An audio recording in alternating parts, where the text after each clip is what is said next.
Hello, my name is Moshe Buchinsky, and I am the Vice Chair of the UCLA Department of Economics. On behalf of my colleagues on the faculty and staff, I want to welcome you to this graduation ceremony. To you, the members of the class of 2015, this is an important day. You have completed a demanding course of study in the economics, business economics, and mathematics economics major. We are here this evening to honor each of you for this accomplishment. Now, it is a great honor that I introduce today's keynote speakers, Morrie and Duff Goldman.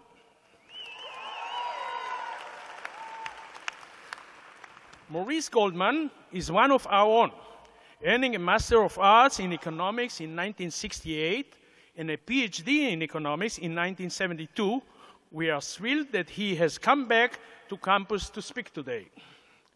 Mr. Goldman arrived at UCLA in 1967 with few assets to his name.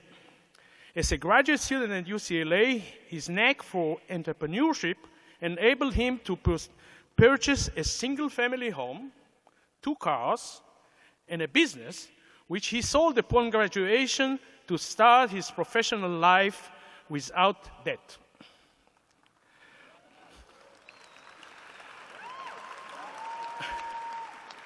Armed with a master's degree and a doctorate in economics, Goldman was hired as financial staff economist for General Motors Corporation.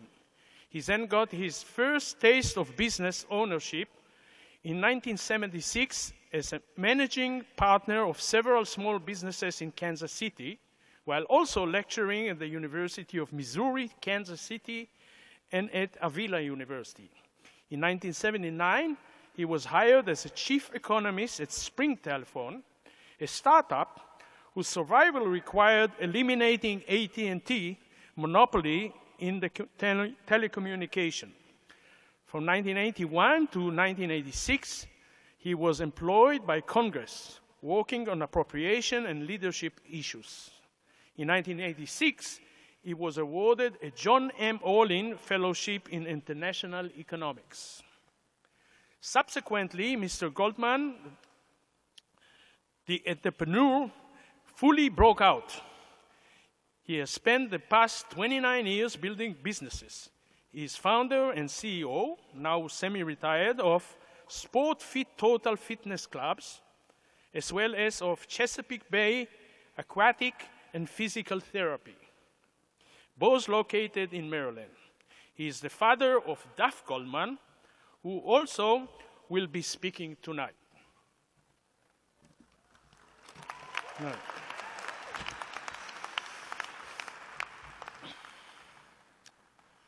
Duff Goldman is one of the most sought-after cake makers in the country and star of the hit Food Network show Ace and Cakes.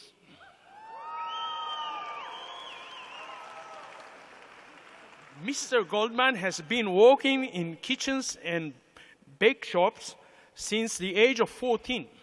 After graduating from the University of Maryland, he earned his Baking and Pastry Art Certificate from the Culinary Institute of America and has since worked for many celebrated chefs. In 2000, Mr. Goldman founded a bakery, Charm City Cakes, where he and his team gained national attention by pushing the boundaries of what a cake could be. The Food Network asked them to star in Ace and Cakes, which ran for 6 years and 10 seasons. The show is still popular in more than 40 countries. Mr. Goldman has since had starring roles and guest appearances in a variety of shows, including Duff Till Dawn, Iron Chef America, Dinners, Drive-Ins, and Dives, Cupcake Wars, and Chopped. In 2011, he received award nominations for Best TV Food Personality Host and Best Television Program from the James Beard Foundation. In 2012, Mr. Goldman opened Charm City Cakes West in Los Angeles and launched Duff's Cake Mix, a do-it-yourself cake shop in Hollywood. He has formed successful licensing partnerships with several companies, including Gartner Studios, Blue Bunny Ice Cream, and Godiva.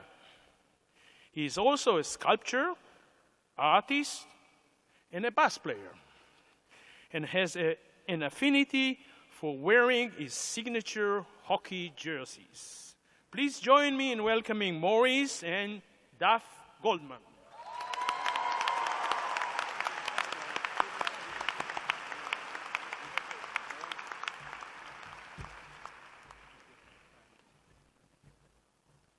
How's it going, guys? How's it going? You guys are graduating. Excellent. Congratulations, graduates. Back in 1998, I graduated from the Culinary Institute of America up in Napa Valley. And I remember thinking about all the work I had put in, and here I was, on my path about to go out in the world and become a professional chef. I was absolutely terrified. Have you ever seen a professional kitchen? What was I thinking? Most chefs aren't very nice people. You want to go home for the holidays? Yeah, that's cute. No matter where you work, you always smell like McDonald's French fries when you get home. There's a lot of pain. You get burned almost daily, and you bleed a lot. Cooking professionally is the most insane way to choose to make a living, and no normal, well-adjusted human being should ever even think about becoming a professional chef. It's ridiculous. So I remember asking myself why I chose to put myself through this craziness. You know why? Because I loved it. I love to feed people. I love to work with my hands and create beautiful and delicious food. Cooking makes me happy. When I was 14, I decided that I was going to be a graffiti artist. Spray paint was expensive for a 14-year-old kid, and I doubt that if I asked my dad for money for spray paint, he would have given it to me. So instead, I asked him if he would sign a permission slip if I could go and get an after-school job at McDonald's. He was so proud that I was so industrious at a young age. So after a few years and a couple of scrapes with the cops, I got arrested a few times. We'll talk about it later, though. Now you're telling me. I eventually stopped making beautiful murals on otherwise bland walls and subway trains, but I kept cooking. I graduated from fast food and was working in a pizza joint in Sandwich, Massachusetts. I love that pizza shop. I worked with all the guys on my high school lacrosse team, and I really enjoyed making the pizzas and the subs. Now, I applied and I got accepted to the University of Maryland, Baltimore County, and I declared myself an economics major, just like my dad. My older brother came home from college, and when it was time for me to leave to Cape Cod and move to Baltimore for undergrad, he came to the pizza shop and he told me he wanted me to make him a sandwich. So I started making him a sandwich. We went in the kitchen. I made him a steak and cheese, and it just hit me. I wanted to be a chef. I love doing this. I love to cook. Why am I going to go to school and study economics? So I told my dad. Is that a familiar sentiment among you guys? No offense. So I told my dad that I wanted to skip college and go to culinary school, and he was pretty cool about it. He made me a deal that if I went to school and I graduated with a 3.5 in 4 years, that he would pay for culinary school. Also, a part of the deal was that I had to cook for him any meal he wanted at any time he wanted for the rest of his life. I'm still hungry. It's mean. Here's the thing. I think he was banking on that cooking was just a phase, or maybe he knew that there was absolutely no way I was going to graduate in 4 years, let alone with a 3.5 average, if I was studying economics. Ha! I graduated in 4 years with above a 3.5, and I had 2 degrees.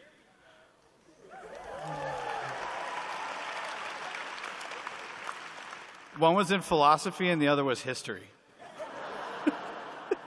That's great that you all laugh at that. That makes me feel awesome. Well, my dad's an honorable guy, and sure enough, in 1997, I drove to California in his car, and I've been happily cooking ever since.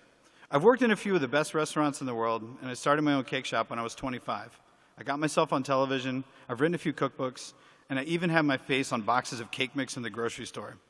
And I owe it all to my dad. I know it sounds cliche, but my dad really taught my brothers and I to follow our dreams. I think he knew I wasn't cut out to be an economist, but he knew I was a hard worker and I would always find a way to be successful at whatever I wanted to do.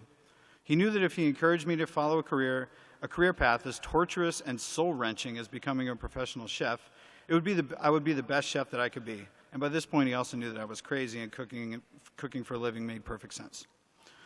My dad knew that I had found happiness in cooking, and he has actually even told me that he's proud of me a few times.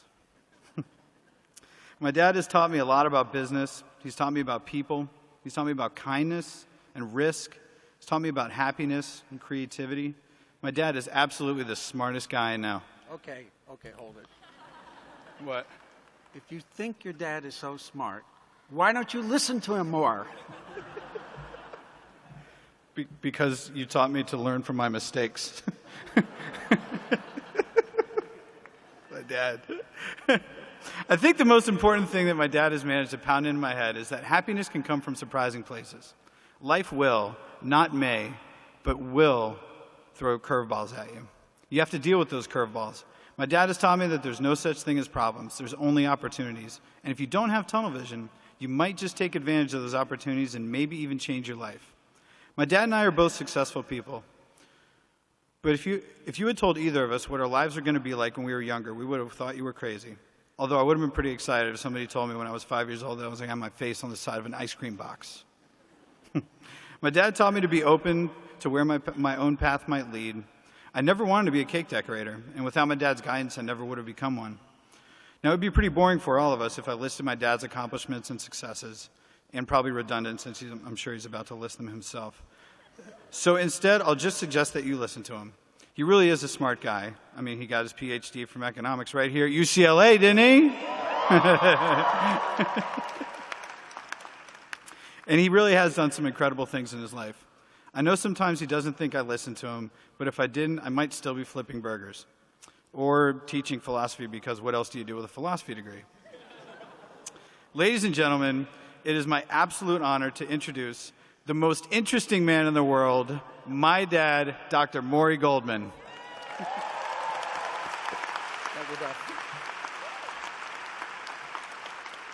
Thanks, Duff.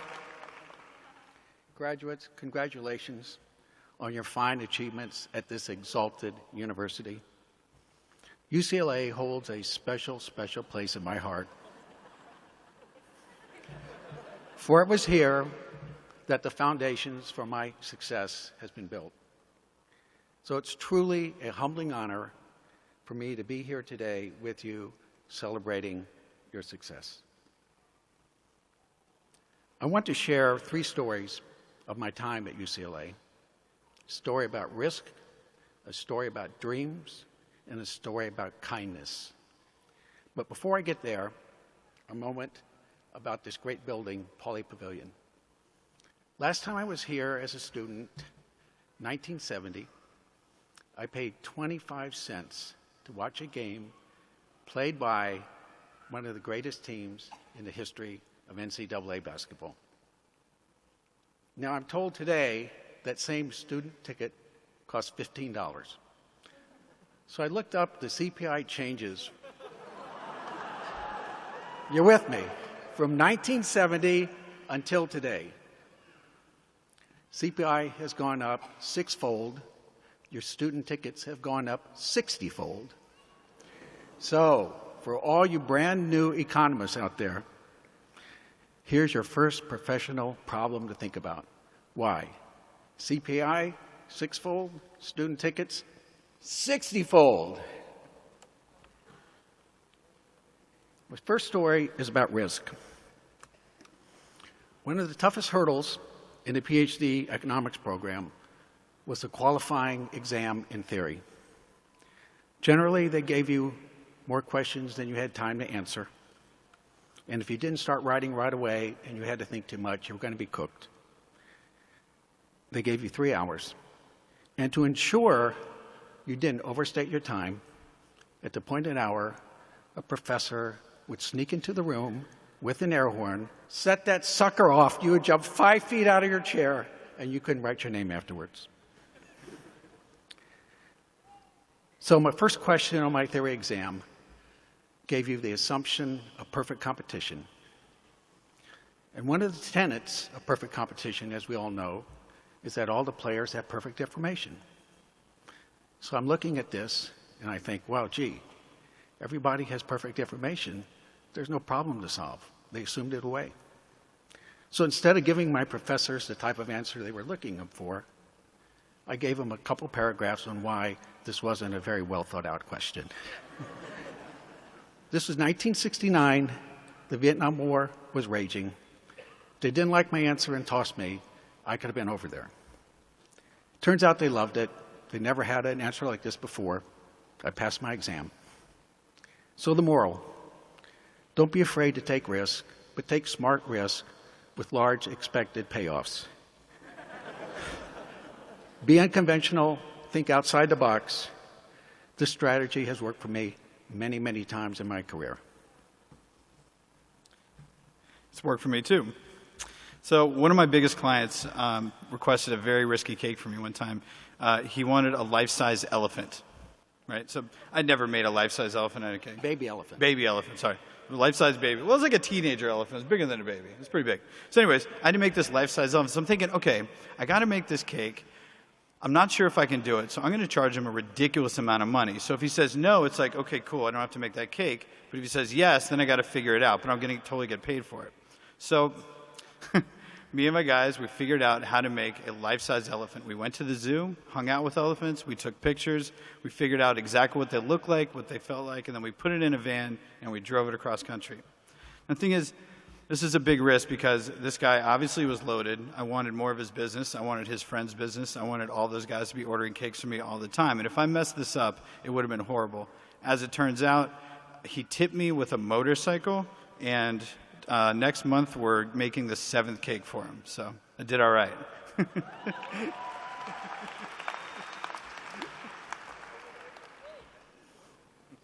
My next story is about dreams. During my 3rd year at UCLA, it was time to write a dissertation. I picked a topic, medical economics, and I was aware that our crosstown rivals, the USC Trojans, yes, they actually had a medical research center that was very adept at getting government grants. I sent them a copy of my proposal. They got it funded. So USC paid me the salary of an assistant professor to write my dissertation for UCLA, and they hired my dissertation chairman. Pretty good gig. Professor Larry Kimball. Some days after work, Professor Kimball and I, we'd walk over to the gym at USC, and they had a couple of racquetball courts over there. So we started playing this game, and it was great. Great exercise, a lot of fun, released endorphins. I loved it. I loved it so much, I went home one night to talk to my wife, Duff's mom, and I told her, I would like to have a racquetball club. She looks at me like I'm nuts. She says, you're about to get your degree in economics for UCLA and you want to buy a racquetball club? She was right, not a good idea. So we move ahead about 15 years. I've had an interesting, rewarding career in economics at General Motors, Sprint Telephone, U.S. Congress. But at the end of this 15 years, Duff Mom has decided she has enough with this old economist, and we split ways. First thing I do, sell about everything I own, borrow about as much money as I can. I buy a failing racquetball club. Why did I do this? It wasn't to make a lot of money. I was hoping to make some money. But I had a lot of confidence in myself, some people might say hubris, that whatever I was in charge of, I can make work. Plus, I didn't totally get rid of economics. At the time, I was founding a think tank in international economic development. So I'm running this club for a couple months. It becomes very apparent to this smart economist, it ain't going to work. Financially, it's not there. The revenue per square foot generated by racquetball court is minimal. Racquetball was and is a declining sport. Clubs are folding all over the country. What to do? 2 things happen. One, serendipity. The other, a skill that I have came to fore, and that skill is if an absolutely great, stupendous idea hits me over the head like a 2x4, I might pay attention. And that idea was fitness. This was at the start of the fitness boom.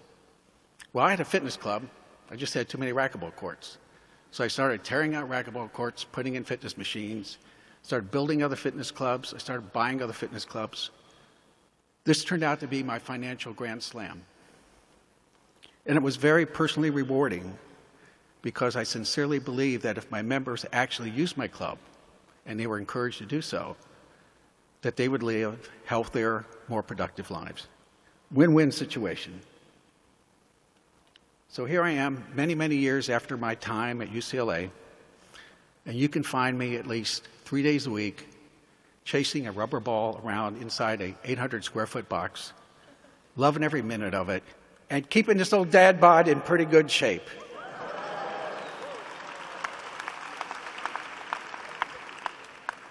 So by all means, follow your dreams, but be open to new ideas, unexpected opportunities.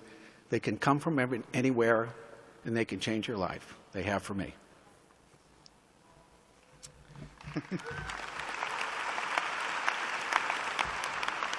You said dad bod at a commencement speech, just so you know. I was a little bit older than you guys, and I decided to take my dad's advice and also follow my dreams. I've been cooking for a while. I went to culinary school, worked in some really great places, and I knew exactly what I wanted to do. I wanted to stop cooking and be a rock star. So it was great. So I quit my job, and I woke up the next day, and I had no paycheck. I had no money coming in. So I'm like, okay, what do? I need to be a rock star. So I called my dad, and I said, Dad, his number is the 1-800-BUSINESS hotline, by the way, which is nice. I'll give it to you guys if you need it later. So I call my dad. I'm like, Dad, what do I do? How do I make some money before I sign my big record contract? And he's like, well, you're good at cakes. And I was like, yeah. He's like, okay, well, why don't you start a cake business? I was like, a cake business? How do you start a cake business? And he kind of paused for a second. He was like, sell a cake? True story. So I did. I sold a cake. And as you can see, I'm not playing music for a living anymore. Cakes has been really good to me, so thanks to this guy.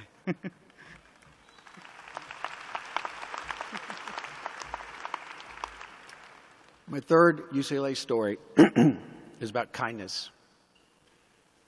About 6 months ago, a blogger asked his readers, what do you know today as an adult that you wish you knew when you were 19?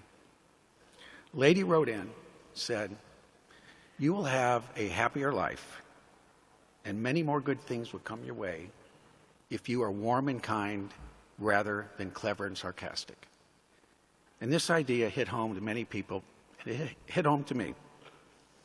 I spent my undergraduate days at the University of Missouri, Columbia, Missouri, great college town. I ran with a very, very good group of guys. I think only 2 or 3 ended up in jail, so they're a pretty good group. But there was a flaw in that much of our conversations were tainted by witty put-downs, clever sarcasms, and this is not a skill that's going to get you far in life. And I've been working to overcome this ever since. So before the start of my second year at UCLA, Duff's mom and I decided to get married. The week we get married, get a letter from our draft board, 1A, notice to report. 1968, Vietnam War is raging. They want me over there. And I was conflicted. I'm patriotic. I love this country. But I have reservations about that war. And I didn't want to be a tool in somebody else's cause, particularly one I didn't know much about. Plus, I felt if I left school at this juncture, I probably wouldn't come back. So my solution was to join advanced ROTC here at UCLA. The deal was I could finish school, and then I'd give the Army 5 years after I graduate, and that was a good deal for me. So I'm in ROTC for a couple months, and they're teaching me how to fight, and they're teaching me how to march, and all kinds of interesting military things. And they say, Morrie, you got to pass a physical. No problem. I'm young. I'm healthy. So I go down to Fort MacArthur in Long Beach. Long story short, I go down there 5 times. Absolutely nothing wrong with me. They wouldn't pass me. The bureaucrats were doing their thing. The 5th time, I say, Doc, this is getting ridiculous. He says, son, I can flunk you, but they'll draft you right away. I told him, I'm going to take my chances. So he flunks me. Go back to ROTC headquarters. I seek out the head secretary. This was kind of an older lady. She was a little bit crusty. But I was always kind to her. Simple things like, how's your day? How are you feeling? That kind of thing. And I told her, I'm in trouble. Just got married. I'm going to take my key exams this year, and they're going to yank me out of school. She says, don't worry about it. I had no idea what she meant. A year and a half later, get a letter from my draft board, 1Y medical deferment. I'm ecstatic. I won the lottery. I run back to ROTC, seek out the secretary. What the heck happened? She said, well, one day the general had a bunch of letters to sign. I typed up a letter to your draft board saying you were not fit for the Army. I stuck it in there, he signed it, and I sent it off to your draft board. Now this lady, I don't remember her name. I don't remember what she looks like. This lady was one of the 10 most important people I've ever met in my life. If it wasn't for her, I wouldn't be here today talking to you, and maybe I wouldn't be anywhere. Be kind out there.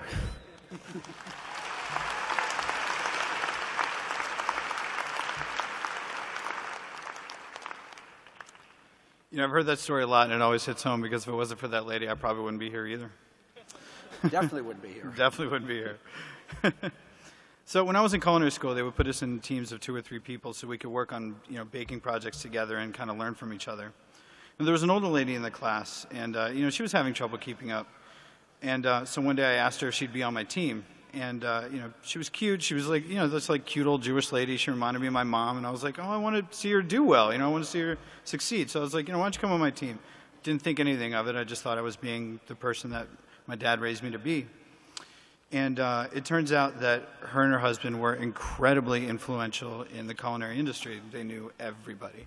And so when I was ready to leave California, I didn't know what to do. I didn't have a job. I didn't have anything lined up. And so I called this lady, and I was like, hey, I'm thinking about moving. And she's like, well, what do you like to do for fun? I was like, well, I like to snowboard. And she's like, okay. She made one phone call and got me a job as the executive pastry chef of a ski resort in Colorado. It was awesome.